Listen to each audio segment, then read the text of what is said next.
know what's stopping you from becoming who you were created to be? It's not the lack of opportunities. It's not your past. It's not even your enemies. It's the version of you that refuses to die. Yes, the version that clings to old habits, familiar pain, and recycle excuses. But in 2025, that version cannot go where God is calling you. There is a higher version of you waiting to emerge, one that carries power, purpose, and divine clarity. But let me tell you something. Transformation doesn't come by wishing. It comes by doing. You've prayed about change. You've cried about change. But now God is saying, do this.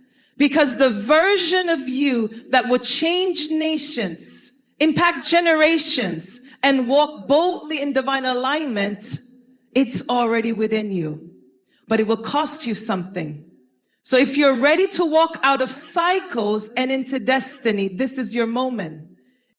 The version of you that only survives is familiar with patterns of panic, delay, and comfort. That version knows how to settle.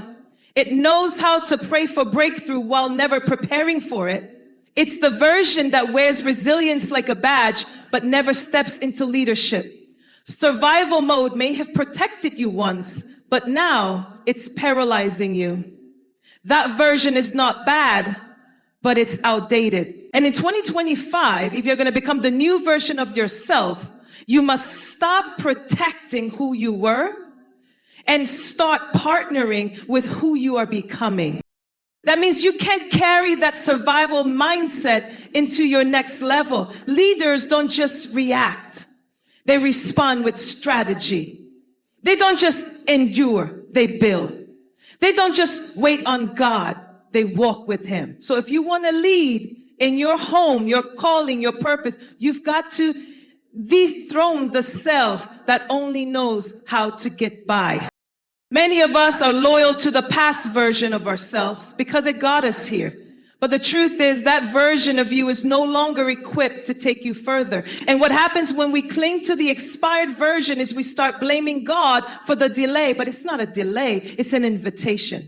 An invitation to evolve. God will not bless a false identity. He's looking for the real you to stand up, the healed you, the bold you, the obedient you.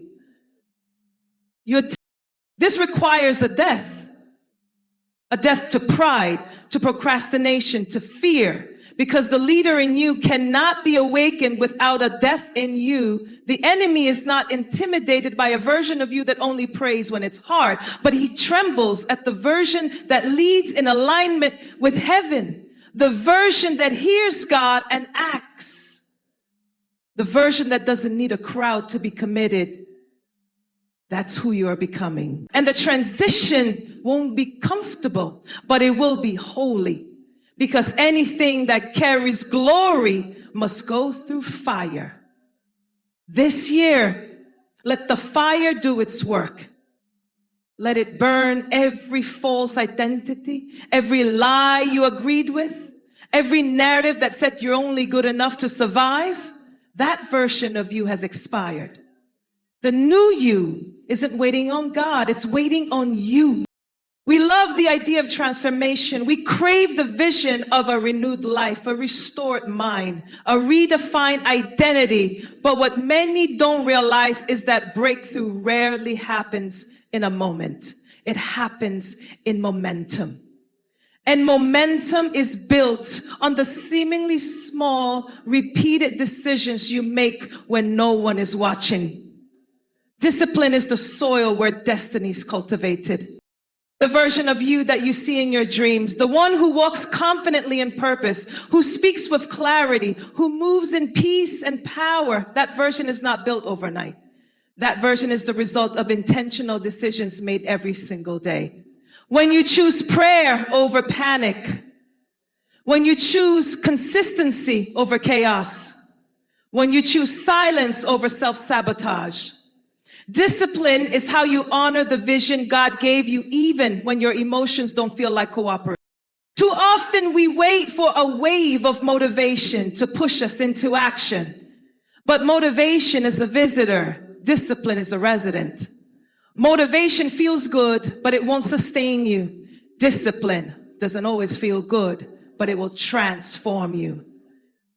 It's in your daily habits, not your yearly goals, that your future is revealed. It's in the morning routines, the intentional boundaries, the sacred yeses and necessary nos, that your next level takes shape. We must stop romanticizing sudden change and start respecting the quiet work of daily obedience.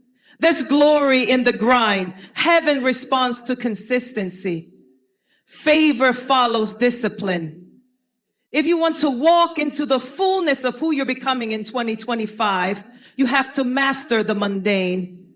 Read the book, wake up early, say the prayer, cancel the distraction, honor your time. These are small things. They are sacred things. God is not asking for perfection. He's asking for participation. And every time you show up, even when it's hard, even when no one notices, even when it seems insignificant, you are building brick by brick, step by step, decision by decision. There is a version of you waiting on the other side of today's choices.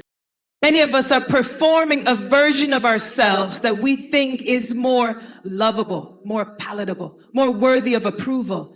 We show up in rooms wearing masks that hide our wounds, our insecurities, and our questions. But here's the truth. God cannot bless the character you're playing. He blesses the real you, the one who's been through the fire, the one who still carries the limp, but kept walking, the one who doesn't have all the answers, but still chooses faith. Healing isn't about perfection. It's about authenticity. It's about no longer filtering your identity through pain, shame, or fear. The healed you may still have scars, but those scars are evidence not of who hurt you, but of who healed you.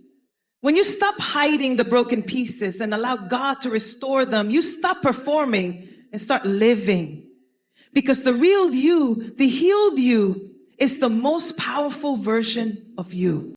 This new season requires your whole self to show up, not your edited self. Pretending may protect you from judgment, but it also blocks intimacy with God, with others, and with your own purpose. You can't be fully used by God if you're half present in your identity. The healing process may feel vulnerable, but it's necessary. And when you show up as your authentic, healed self, heaven can finally release what it's been holding for you. There's no power in pretending. There's power in presence. So in 2025, let that be the year you come out of hiding.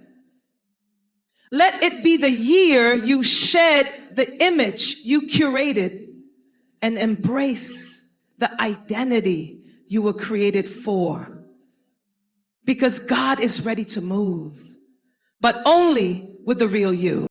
Many of us are waiting for God to give us every detail before we take the first step. We want the blueprint, the timeline, the confirmation, and the guarantee of success. Then we'll move. But God doesn't operate on our terms of comfort. He reveals as you walk. Clarity is often a reward of obedience, not a prerequisite for it.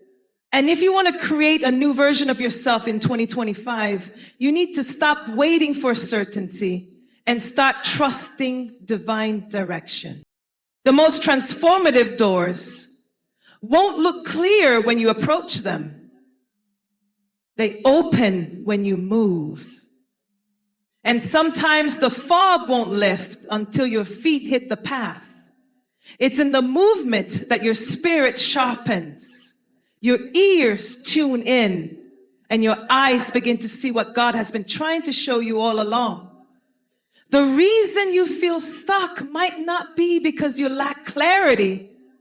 It might be because you haven't started moving.